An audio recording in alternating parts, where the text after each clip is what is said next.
This morning I got screamed at over a sign. Yep, a sign. Not because it was illegal, ugly, or even all that noticeable, but because it had the nerve to tell people exactly what they didn't want to hear.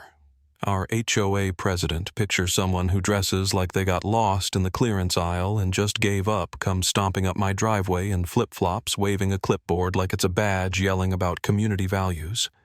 She plants herself right in the middle of the street, shouts, "I am the HOA," at full volume, like she's about to lead us all into battle.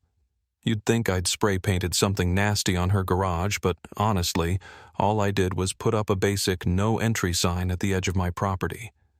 That's when I realized this whole thing wasn't about the sign. It was about one person's obsession with control, about ego, and this weird drive to micromanage every inch of a neighborhood that used to be pretty peaceful. Ever dealt with someone like that? You know what I mean. Those people who think the HOA is some kind of personal fiefdom. Drop your story below, because trust me, after you hear what happened, you'll think your neighborhood drama is child's play. Let me back up a sec. I'm Clark Jensen, landscape designer, and I've been living in Willowbrook Estate for 12 years now. This place, well, it used to be the kind of neighborhood where people kept to themselves, helped out if you needed it, and nobody made a fuss over the color of your mailbox. That all changed 3 years ago when Doris McNulty showed up and somehow wormed her way into the HOA presidency. First warning sign. She started her campaign complaining about how everyone's mailbox didn't match the aesthetic. I figured she'd calm down, maybe just needed to settle in. Oh man, was I wrong. The real circus started last Tuesday. I'd had it with folks using my corner lot driveway as a shortcut to Main Street. At first I didn't mind, but after months of random cars rolling through at 6 a.m. or 11 p.m., forget it. It was constant, and hey, it's my property. So I bought a nice little wooden no-entry sign. Nothing flashy, looked almost official, not an eyesore or anything. Put it right where my driveway meets the street, kept it tidy, professional, and 100% legal. I figured that was the end of it. People would see the sign, drive the extra block like regular human beings, and my peace and quiet would be restored. And it worked at first. For 3 glorious days, no more drive-through parade, no more 7 a.m. headlights in my living room.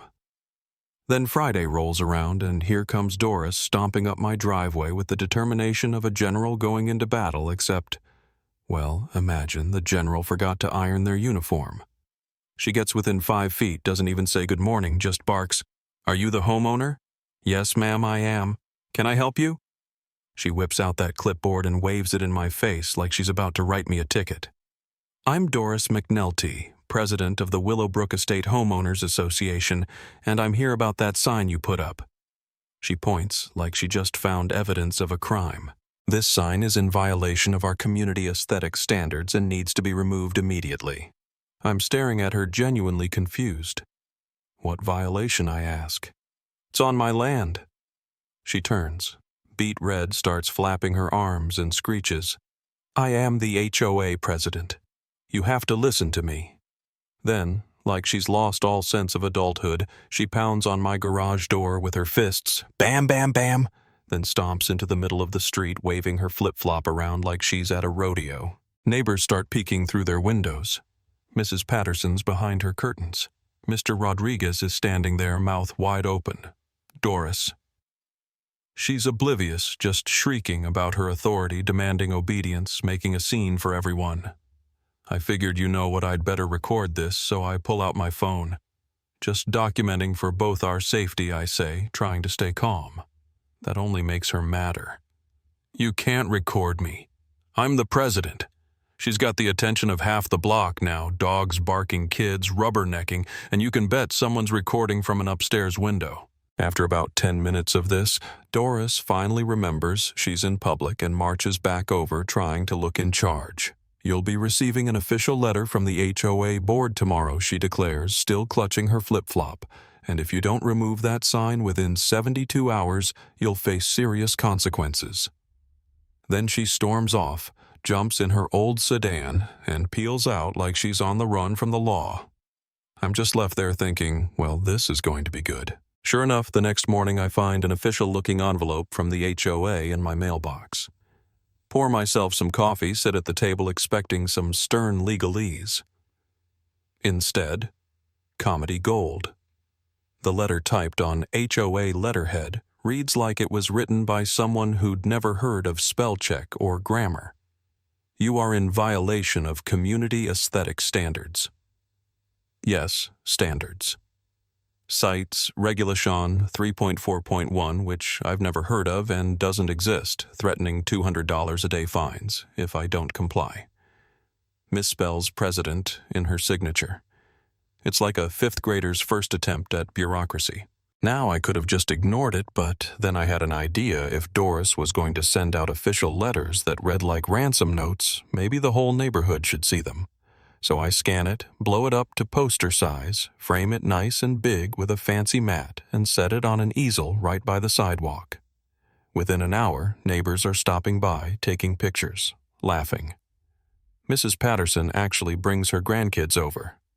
See, this is why you pay attention in English class. That night, I live-streamed the HOA letter art exhibition, a study in creative spelling, reading the letter aloud, savoring every ridiculous line. Comments pour in, people sharing their own HOA horror stories, everyone getting a kick out of it. Next morning, Doris drives by, clearly sees her masterpiece on display, tries to rip it down, can't because it's mounted. Instead, she leaves tire marks on my lawn and a voicemail calling me a community disruption. You know what I did? I called up Rachel Green, the neighborhood's unofficial expert in fighting HOA nonsense. She's tangled with Doris before and actually beat her at her own game. We sit at my kitchen table, comb through blueprints, bylaws, development agreements. Rachel's eyes go wide. Turns out there's a little triangular slice of land I'd left unregulated when I designed this place years ago. Yep, I helped design Willowbrook Estate back when it was just dirt and dreams. This little no-man's land, about 10 by 15 feet, belongs to the neighborhood but isn't under HOA control. According to the development agreement, which I still have signed and everything, it's a common area unregulated. Rachel grins. You could put up pretty much anything here, signs, displays, whatever. HOA can't touch it. I can't help but laugh. 15 years ago, fresh out of college, I designed in a little patch of freedom just in case someone like Doris ever tried to rule by clipboard. Next morning, I install a new sign right in the Free Zone Neighborhood Behavior Observation Area. Please conduct yourself with dignity and respect.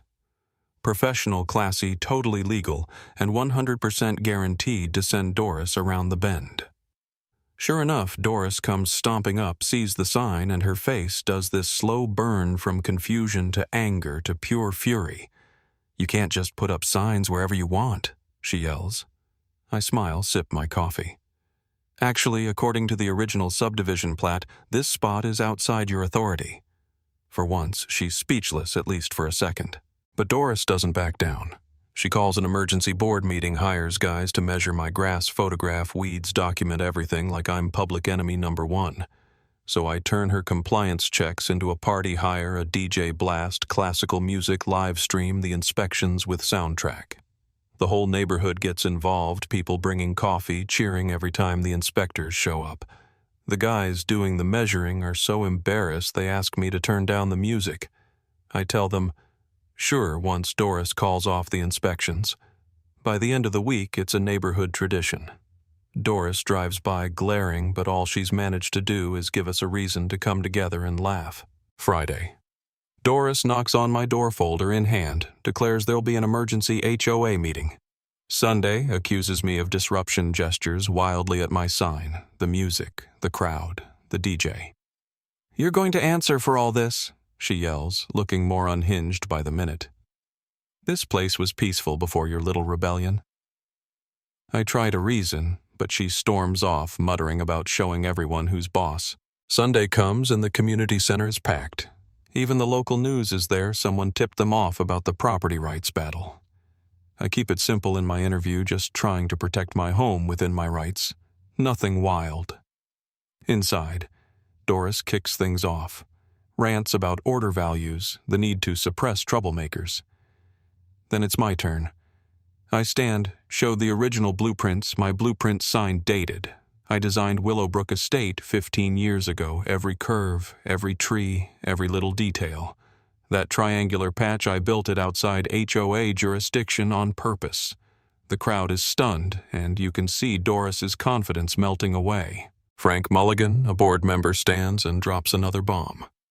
He's got records of Doris's irregularities, fines for fake violations, unauthorized rule changes, and signatures that don't match. Turns out Doris has been running her own little fiefdom, collecting fines that were never approved, harassing families until they move or cave in. When Frank reveals that some of the official documents have forged signatures, the place erupts.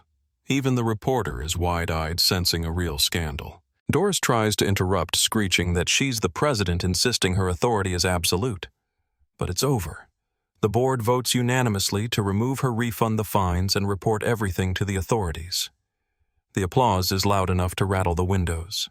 Doris just sits there frozen until she finally grabs her papers, glares at everyone, and storms out with a last threat. "You'll regret this. The neighborhood will fall apart without me." 3 days later, the moving truck shows up. Doris is gone. Frank Mulligan takes over as HOA president, along with a real board of neighbors who actually care about the community. Willowbrook Estate goes back to being the kind of place where people look out for each other. No more reign of terror, no more clipboards of doom. Sometimes the best way to handle a bully is to expose them, stand your ground, and remind everyone what community is supposed to mean. But here's the thing. Power always attracts the next would-be tyrant. Maybe you're reading this thinking, that could never happen in my neighborhood. Yeah, that's what we thought too. So what do you think? Was I right to fight back, or did I go too far?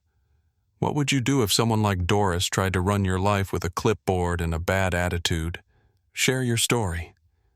Let's see where you stand, because sometimes the fight for a little peace and quiet is bigger than it looks.